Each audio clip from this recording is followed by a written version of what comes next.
Assalamualaikum warahmatullahi wabarakatuh. Di sini saya sebagai moderator dari kelompok 5 akan memimpin jalannya presentasi pada hari ini. Pertama-tama saya akan memperkenalkan anggota dari kelompok 5. Pertama ada Noni Yulianingsi dengan NIM 2015 1070 1005. Yang kedua ada Nanda Putri Nurdini dengan NIM 2015 1070 1014. Yang ketiga ada Deta Ratnaning Tias dengan NIM 2017 1030 1003. Yang keempat ada Novitri Alfiani dengan NIM 2017 1030 1021. Yang kelima ada Ani Setiawati dengan NIM 2017 1030 1025. Yang keenam ada saya sendiri Anggun Dwi Pramudita dengan NIM 2017 1030 1031. Yang ketujuh ada Kunifa Izata Laili dengan NIM 2021 1010 1151. Materi yang pertama akan disampaikan oleh Noni. Untuk Noni dipersilahkan. Pengertian ragam bahasa. Ragam bahasa adalah variasi bahasa menurut pemakaian yang berbeda-beda, menurut topik yang dibicarakan, menurut hubungan pembicara, kawan bicara, orang yang dibicarakan, serta menurut medium pembicara. Nah, terdapat beberapa jenis-jenis ragam bahasa, terdiri atas 1. Ragam bahasa berdasarkan cara pandang pembicara atau disebut penutur. Yang kedua, ragam bahasa berdasarkan medium yang digunakan. Yang ketiga, ragam bahasa berdasarkan waktu penggunaan. Yang keempat, ragam bahasa berdasarkan pesan komunikasi.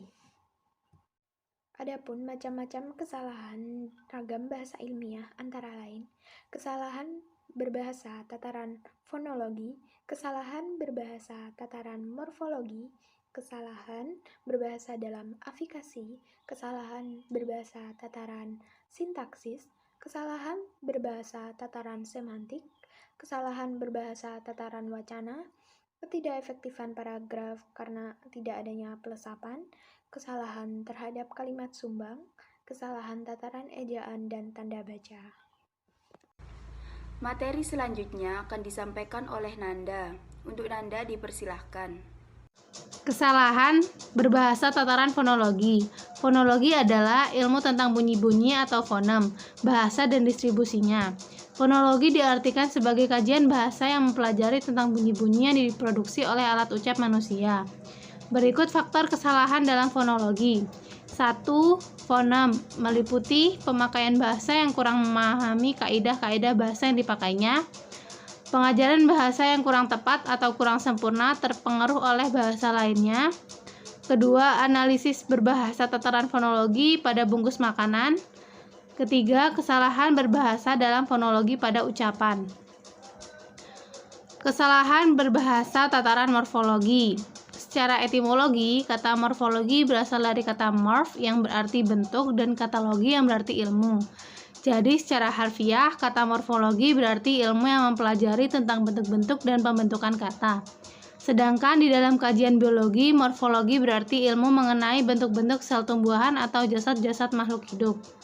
Kesalahan berbahasa dalam tataran morfologi. 1. Penghilangan afiks, 2. Peluluhan bunyi, dan ketiga penyingkatan morf. Materi selanjutnya akan disampaikan oleh Deta Ratna. Untuk Deta dipersilahkan. Di sini saya akan membacakan materi mengenai kesalahan berbahasa dalam afiksasi. Afiksasi adalah pengimbuhan sebuah kata dengan afiks atau imbuhan baik di awal, di akhir, di tengah maupun gabungan di antaranya. Kesalahan berbahasa dalam afiksasi berarti kesalahan dalam penambahan afiks atau imbuhan. Fungsi dari afiksasi adalah untuk mengganti kata benda menjadi kata kerja atau kata sifat. Beberapa jenis afiksasi diantaranya, yang pertama prefiks, kedua infiks, ketiga sufiks, keempat konfiks, dan kelima simulfiks.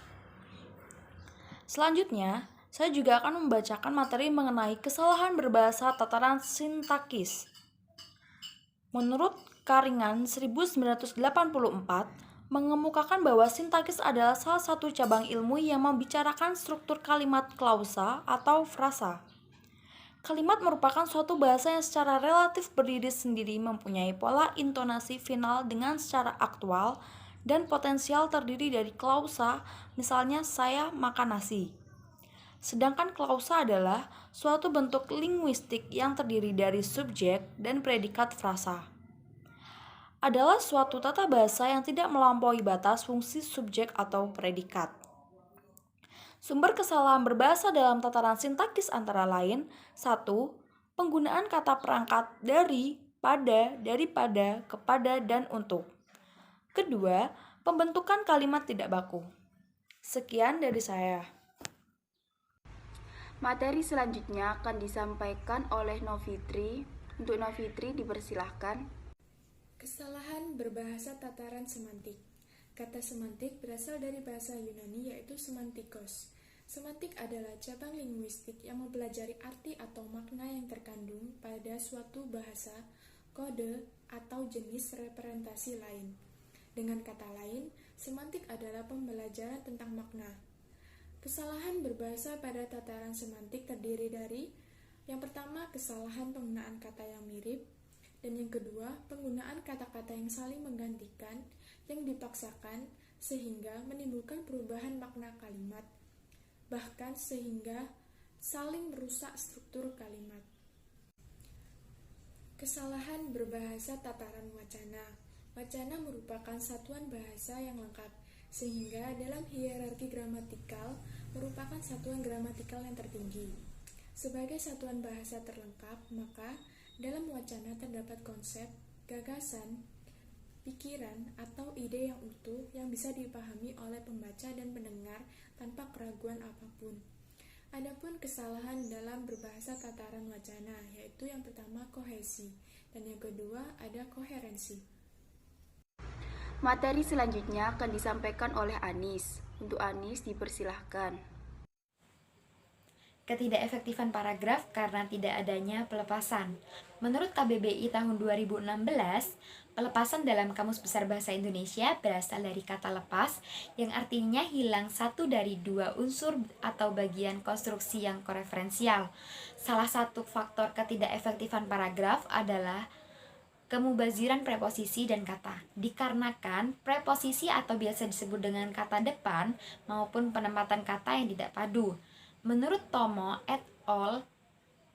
Tahun 2020, ketidakefektifan paragraf karena tidak adanya pelepasan yaitu dimaknai sebagai penggunaan wacana yang tidak efektif, pemborosan kalimat dan wacana yang tidak padu.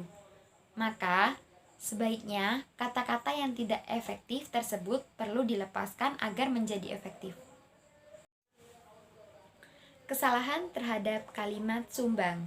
Dalam Kamus Besar Bahasa Indonesia atau biasa disebut dengan KBBI, kalimat sumbang merupakan kalimat yang tidak mendukung bahkan bertolak belakang dengan kalimat utamanya.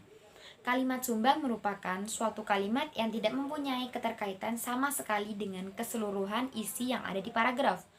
Namun, ia dapat saja bertolak belakang dengan kalimat topik pembahasannya. Ciri-ciri dari kesalahan terhadap kalimat sumbang yaitu ada 3. Pertama, kalimat ini biasanya tidak terdapat kaitan dengan kalimat gagasan. Yang kedua adalah kalimat ini tidak nyambung dengan kalimat sebelum ataupun sesudahnya. Dan yang ketiga adalah suatu ide gagasan yang terdapat pada kalimat bahkan dapat bertolak belakang dengan ide utama penulis. Materi selanjutnya akan disampaikan oleh Laili. Untuk Laili dipersilahkan. Yang selanjutnya yaitu kesalahan tataran ejaan dan tanda baca, penggunaan huruf kapital dan huruf kecil, penggunaan koma, titik 2, dan penulisan kata gabung yang terpisah masih saja kacau. Hal ini tentu saja diakibatkan oleh kekurangan dalam pemahaman ejaan dan tanda baca. Kesalahan tataran ejaan dan tanda baca meliputi yang pertama pelafalan, yang kedua pemakaian huruf, yang ketiga pemisahan suku kata, dan yang keempat penulisan huruf. Kesimpulan dari presentasi ini adalah yang pertama, ragam bahasa adalah suatu variasi bahasa yang biasa kita gunakan dalam kegiatan sehari-hari. Hal ini berarti dalam penerapannya terdapat kesalahan-kesalahan dalam tataran bahasa. Yang kedua, ragam bahasa ada berbagai macam berdasarkan cara pandang maupun cara penggunaannya. Yang ketiga, kesalahan dalam semua tataran terdapat faktor-faktor tertentu, seperti contohnya pada tataran fonologi, kesalahan terjadi karena penyimpangan kaidah dari bahasa Indonesia yang baik dan benar. Dan yang terakhir, kita dituntut untuk memberikan perhatian terhadap cara penulisan yang baik dan benar, apalagi bila pekerjaan kita berkaitan dengan kepenulisan. Tanpa mempelajarinya, kita tidak akan bisa menguasainya dengan baik. Sekian, saya kembalikan ke moderator. Baik, sekian presentasi dari kelompok 5. Kurang lebihnya kami mohon maaf. Wassalamualaikum warahmatullahi wabarakatuh.